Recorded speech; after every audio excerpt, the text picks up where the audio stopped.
Chapter 1. Kate McCready lay on her back in the meadow. Above her, framed by wildflowers, was the bright blue sky of Neverland.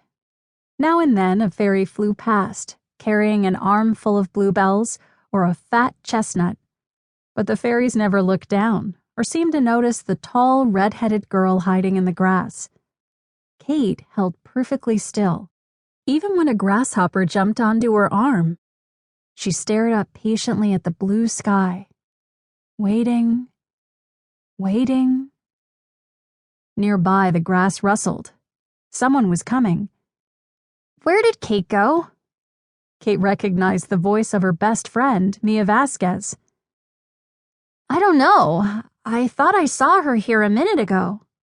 That was Kate's other best friend, Lainey Winters.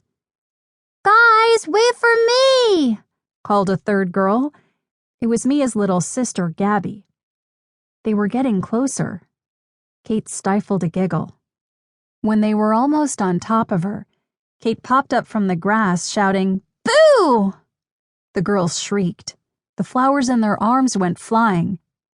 Kate stood up laughing. "Ha ha! Got you!" Mia gave her a playful shove. "Geez, Kate, you really scared me," she said. She bent to pick up the flowers she'd dropped. More flowers were woven into her long, curly hair.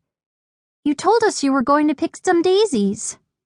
"I did pick daisies. They're here somewhere." Kate looked around and spotted them. The daisies were on the ground beneath her, squished. Kate shrugged. "Oh well, I guess that means no more daisy chains for me." "You're the one who said you wanted to try making them," Lainey pointed out. The friends had spent the morning weaving flowers with the garden talent fairies in Pixie Hollow. Mia, Lainey, and Gabby were all wearing colorful wreaths of buttercups, bluebells, daisies, and tea roses. "I guess it sounded like more fun than it is," Kate said. Her daisy chains never came out quite right. They always looked lopsided or fell apart, even with the help of fairy magic. So what? Kate thought. There's more to life than perfect daisy chains.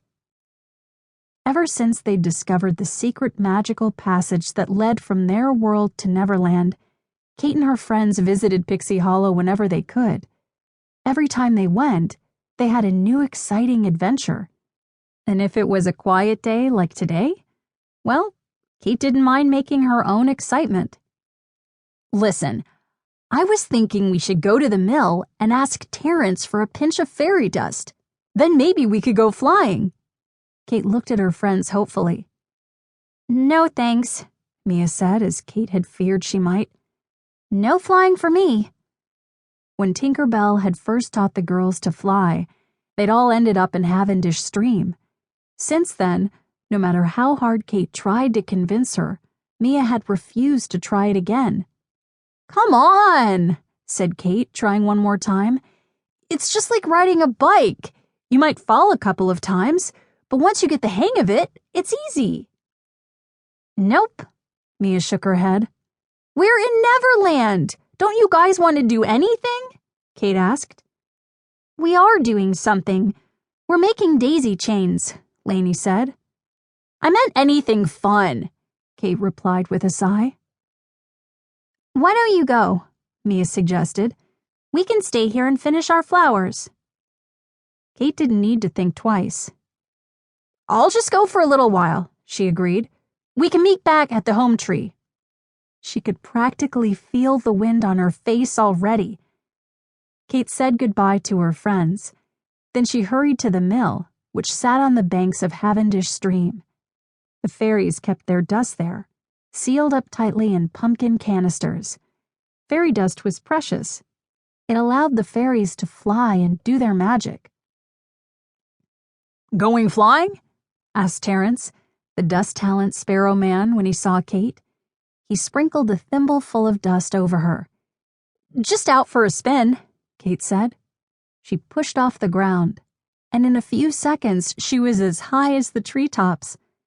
Kate flew away from Pixie Hollow toward the big bend in Cavendish Stream. This was where Tinker Bell had brought them.